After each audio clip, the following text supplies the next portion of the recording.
Hi everybody. I just wanted to make a quick video showing you a new feature of WSForm called autosave that allows you to save a page that you're editing with WSForm in the background. Um, we have some customers that could actually work on a huge paper, so they have a WSForm open for several hours. And sometimes they forget to save, or something happens and they lost 3 hours of work. So we made a autosave function. It comes with three options: saving on interval in the background, and you can set that in your local settings to be like 3 minutes, 5 minutes, 10 minutes, an hour. It doesn't really matter. You can have it set to be on change, so as soon as you type and stop typing for 5 seconds, it'll save it in the background. Or you can do both. So when you're typing and you stop typing, it'll save it, but it will also save it every 10 minutes, for instance. It works with both the normal way of posting a form, so that it reloads the page. It works with Ajax. It also works with the visual editor and with TinyMCE.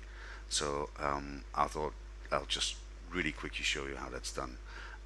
So basically it tells us here, I'm going to try this on a change. So we need to create a WSForm. We're going to add something to the wiki page. It needs an ID, and then the autosave is on change. So I created a page here, and it's really simple. So I got WSForm action is that it wants to add something to the wiki. I gave it an ID of test, and I set the autosave on change.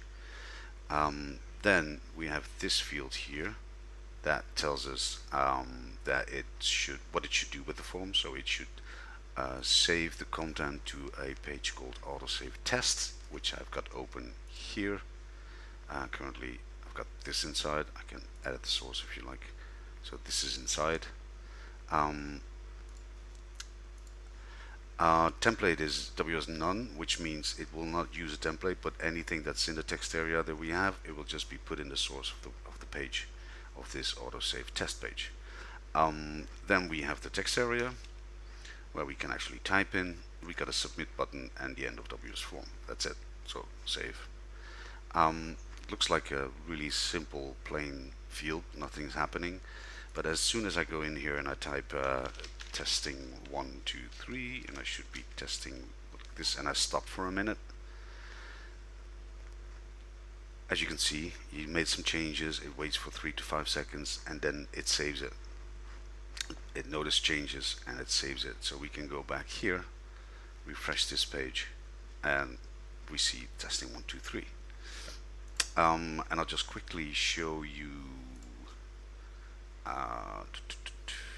text area. So if we make this editor equals visual editor, which is also in the documentation, if I go to a text area, input type is text area, you can read it here, how you do that. So basically what I'm saying here is I want to use the visual editor, so I'm saving it, and sure enough it initializes the visual editor. So testing 5, 4, 3, 2, 1,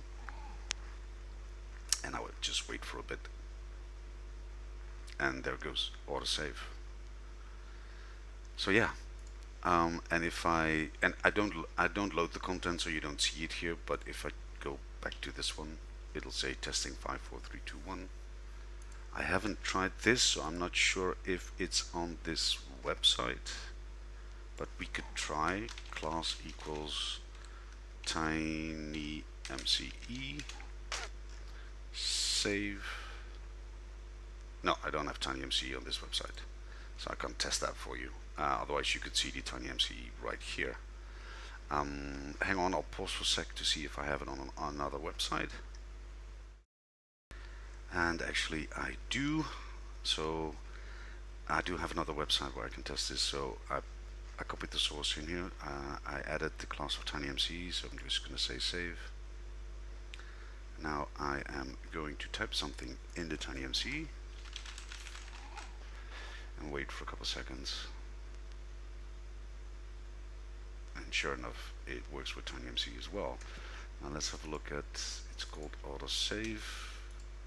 Let's go here, see if it actually worked, and sure enough it worked.